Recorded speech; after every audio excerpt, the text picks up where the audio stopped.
Greetings everyone and welcome to another video, the first video of the year 2011. Hope everyone had a great holiday.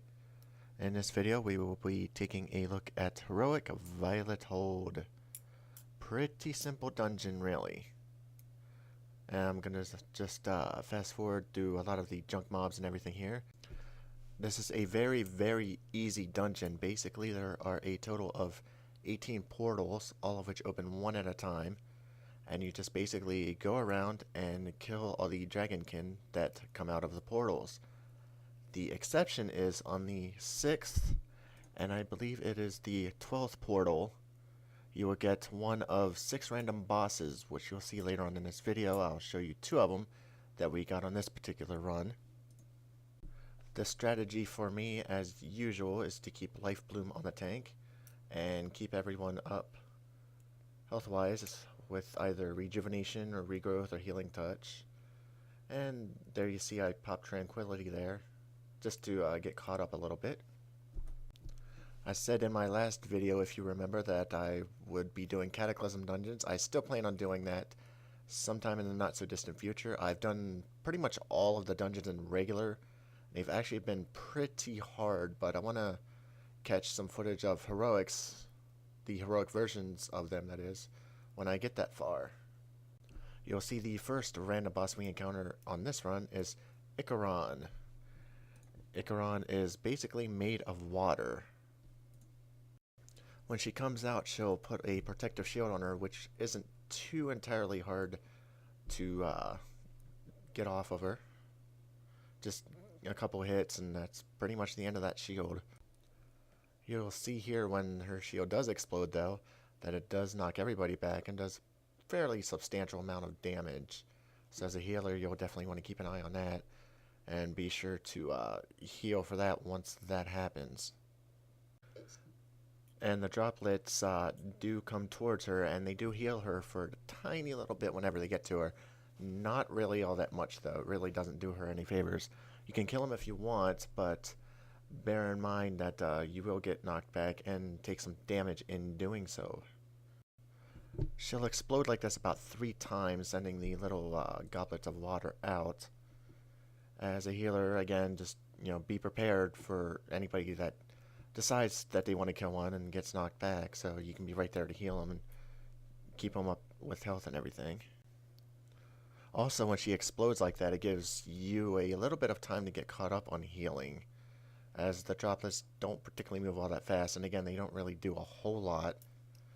Even when you attack them and they explode, they give you a knockback and a little bit of damage, but nothing that can't really be healed right away. And a couple more hits here, and down she goes. Some halfway decent loot there, if you're into that sort of stuff, which I can't imagine why you wouldn't be.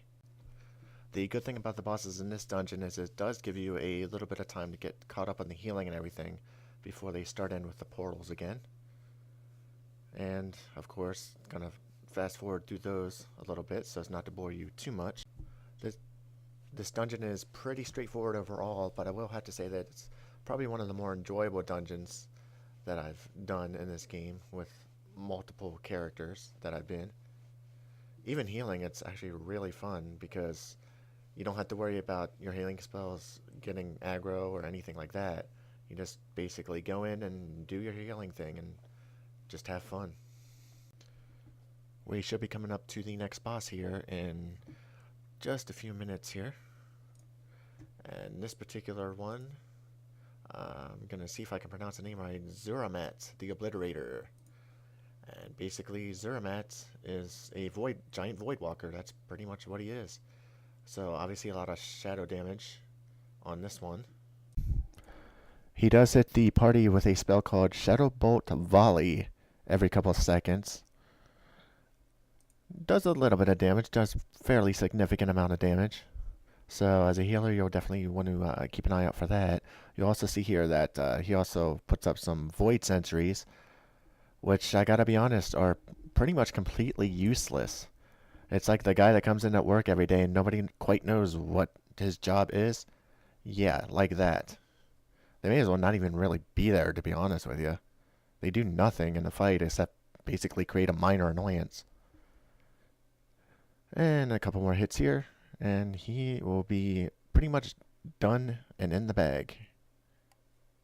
And there he goes. And give you a good view of the loot there. One of a couple different pieces of loot that you can get off of him.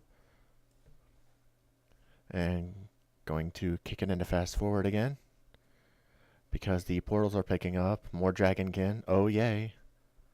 Not a big deal though. Easy enough to get through those.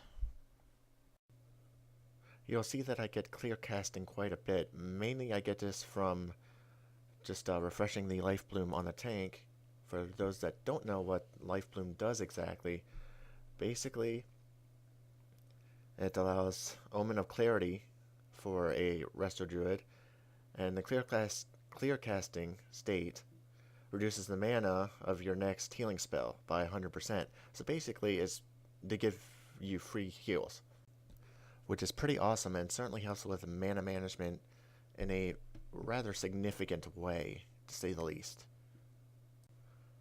You'll see that we did lose somebody through a disconnect, so unfortunately we did have to drop him, but we did get a replacement right away, so not that big of a deal. And right there's the replacement, and we just kind of keep going, killing dragonkin, as many as we can possibly kill, or as many as the portal gives us anyway. And now we reach the final boss. Her name is Cyanagosa, and she does have a couple of damaging spells. Arcane Grip, I think, is one.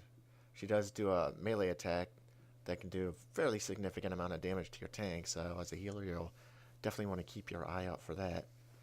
Otherwise, not a very hard boss at all. If your tank is tank and spank for the most part.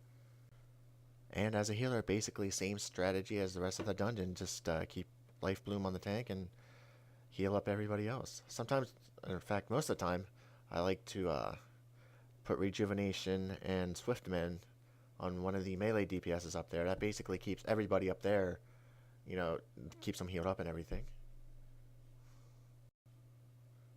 And she should be down any minute now. Oh, there she goes. And feel free to pause the video if you want to check out some of the loot that you can get from this boss. Overall, pretty good job by everybody. Thanks again for watching. Be sure to hit the subscribe button and leave your comments down below as always. And that will do it for me. Until next time, happy healing everybody.